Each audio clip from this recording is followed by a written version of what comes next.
معاملات اللہ کے سپرد کیا کریں.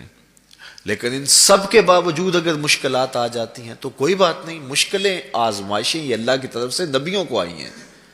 حضرت امام رازی نے لکھا ہے کہ مکے سے لے کر طائف تک 70 ایسے نبیوں کی قبریں ہیں جن کی وفات صرف بھوک کی وجہ سے ہوئی ہے. تو ہم ایک دن کا فاقہ آ جائے، تھوڑا سا کاروبار نرم ہو جائے تو بابوں کے پاس بھاگ کے اللہ کے ساتھ شریک ٹھہرانے لگ جاتے ہیں. کیوں؟ کس وجہ سے؟ آزمائش سہیں، برداشت کریں.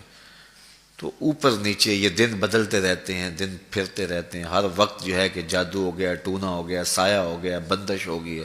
ہر وقت اسی چکر سے ہم نکلتے نہیں ہیں. اللہ پر توکل رکھیں، وہ رزق دیتا ہے، وہ رزق تنگ بھی کرتا ہے، وہ رزق کشادہ بھی کرتا ہے. بندوں کو آزماتا بھی ہے، بندوں کو ڈھیل بھی دیتا ہے. اس کی ڈھیل سے بھی ڈریں اور اس کی آزمائش میں بھی پورا اترنے کی کوشش کریں اور اسی کے حضور دامن پھیلائیں. جب مشکلیں آ جائیں تو مصلح بچھا لیں. گھر کے بچوں کو بھی کہیں کہ یہ مشکل آ گئی ہے، لگتا ہے اللہ ناراض ہو گیا، چلو مصلح بچھاؤ.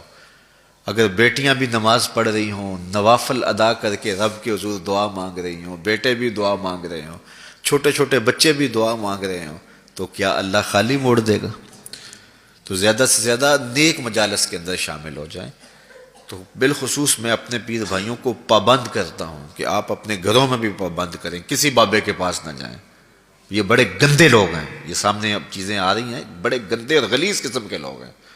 ان کی نظروں میں غلاظت بھری ہوئی ہے اور جو ہے وہ لوگوں کے ہجوم سے کبھی متاثر نہ ہوں کہ فلاں وہاں سے اتنے لوگ جا رہے ہیں.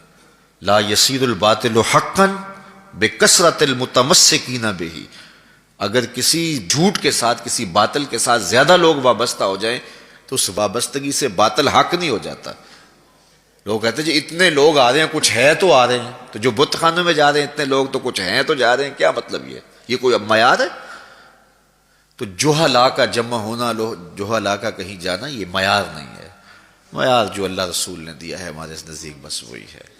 تو جب کوئی مصیبت بنے، مصلی بچھا کے دعا مانگو اللہ کی بارگاہ میں، نوافل پڑھو، صدقہ کرو، خیرات کرو، منت مان لو، روزوں کی منت مان لو، نمازوں کی منت مان لو، صدقہ کرنے کی منت مان لو، اور اللہ کے نیک بندوں سے جا کے دعا کرواؤ. غریبوں میں آپ رزق بانٹو، اس سے برکت ہوگی، اس سے پریشانیاں دور ہوں گی. رزق کم ہو گیا ہے تو غریبوں کو دو. لگتا ہے غریبوں کو دو گے تو اور کم ہوگا، نہیں.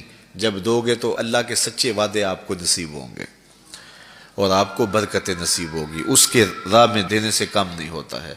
اس لیے میں خاص طور پہ یہ باتیں اس لیے کر رہا ہوں کہ ان دنوں کے اندر بہت زیادہ جو ہے وہ اس طرح کے لوگ ہیں اور مختلف جو ہے وہ چینلز کے اوپر ان کو سامنے لایا جا رہا ہے. تو ان لوگوں سے اپنے دامن کو چھڑائیں اور صالحین کی صحبت کو اختیار کریں. صالحین کی صحبت سے آپ کو نور ملے گا، روشنی ملے گی. آزمائش ٹل جاتی ہے تو پھر بھی، ورنہ اس میں استقامت کی توفیق مانگیں. چونکہ جو بلا پر صبر کرتا ہے اسے بھی اجر دیا جائے گا. صحیح حدیث میں آتا ہے کہ اہل بلا کو قیامت کے دن جو صلہ دیا جائے گا تو دوسرے لوگ آرزو کریں گے کاش ہمارے جسم کو لوہے کی کینچیوں سے کاٹ دیا جاتا. تو یہ جو تکلیفیں آتی ہیں یہ گناہ اس سے جڑتے ہیں، اس سے درجے بلند ہوتے ہیں، اس سے اللہ کی قربت نصیب ہوتی ہے. تو مصیبت آئی تو بابے کے پاس بھاگ گئے، جو فاسق اور فاجر اور مشرکانہ عقائد رکھتا ہے اس کے پاس بھاگ گئے. تو پھر ایک مصیبت بھی صحیح اور ایک اپنا ایمان بھی اجاڑا. اس لیے اس مصیبت سے جو باطنی فوائد ملیں گے، جو روحانی مرتبے بلند ہوں گے، ان کو حاصل کریں. تو غیرت کے ساتھ جینے کا ڈھب ہم سیکھیں، مت ایسے لوگوں کے پاس جائیں.